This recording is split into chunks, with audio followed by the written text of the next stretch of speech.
নমস্কাৰ মোৰ পুনৰ এটা ভিডিঅ'লৈ আপোনালোক সকলোকে স্বাগতম জনাইছো। আশা কৰোঁ সকলো ভালেই আছে। আজি মই বনাবলৈ লৈছো চুজি মিঠা ইডলি।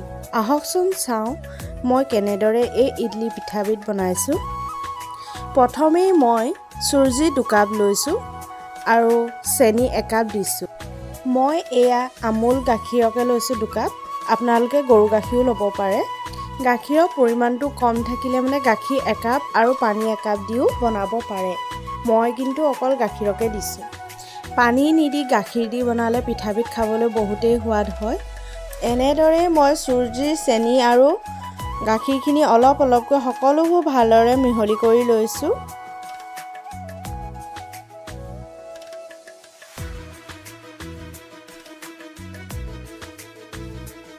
লাহে লাহে সকলোবোৰ ভাল ধৰণে মিহলি হোৱা পাছতে মই আধা ঘণ্টাৰ কাৰণে এই মিশ্ৰণখিনি এখন ঢাকনেৰে ঢাকি থলো। এয়া ঢাকি থোৱাৰ পাছতে দেখিছেনে ইমান ধুনীয়া হৈ আছে। তাতে মই অলপমান বেকিং পাউডাৰ দিছো আৰু চুচি থোৱা অলপমান নাৰিকল, আপোনালোকে শুকান ডাব নাৰিকলো দিব পাৰে। মই কিন্তু অলপমান কেঁচা নাৰিকল অকমান ভাজি লৈছিলো। আৰু ইয়াৰ লগতে মই গৰু ঘিউ 2 চামুচমান দিছো। আপোনালোকে ৰিফাইন তেলো ব্যৱহাৰ কৰিব পাৰে, কোনো কথা নাই। মই ঘিউ থকা দেখি ঘিউকে অকমান দি দিছো।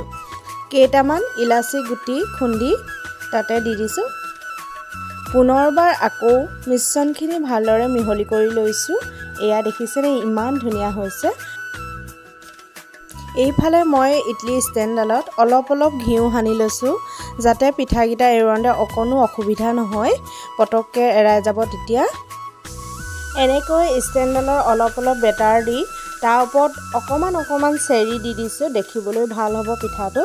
আপোনালোকে চেৰি হলনি কাজু, খিচমিচ বা বাদামো দিব পাৰে, তেতিয়া দেখিবলৈ ভাল লাগে আৰু পিঠাটো। মোৰ আজি ভিডিঅ'টো কেনেকুৱা হৈছে কমেন্ট কৰি জনাবলৈ নাপাহৰিব দেই।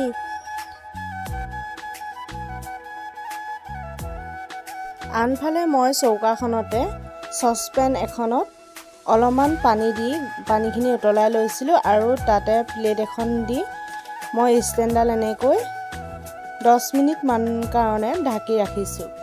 এনেদৰে মই 10-15 মিনিটমানৰ পাছতে মই পিঠাখিনি ঢাকনখন আঁতৰাই চালোঁ আৰু এখন চুৰি আগটো মই পিঠাখিনিত ভৰাই পেলাই চালোঁ যে আগটোত যদি লাগি অহা নাই আমাৰ পিঠাখিনি হৈছে বুলি আমি ধৰি ল'ব পাৰোঁ।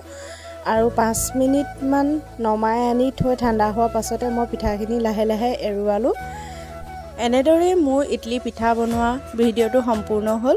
শেষলৈকে মোৰ ভিডিঅ'টো চোৱাৰ বাবে সকলোকে ধন্যবাদ জনাইছোঁ। পুনৰ এটা ভিডিঅ' লৈ আপোনালোকৰ মাজলৈ আহিম। আজিলৈ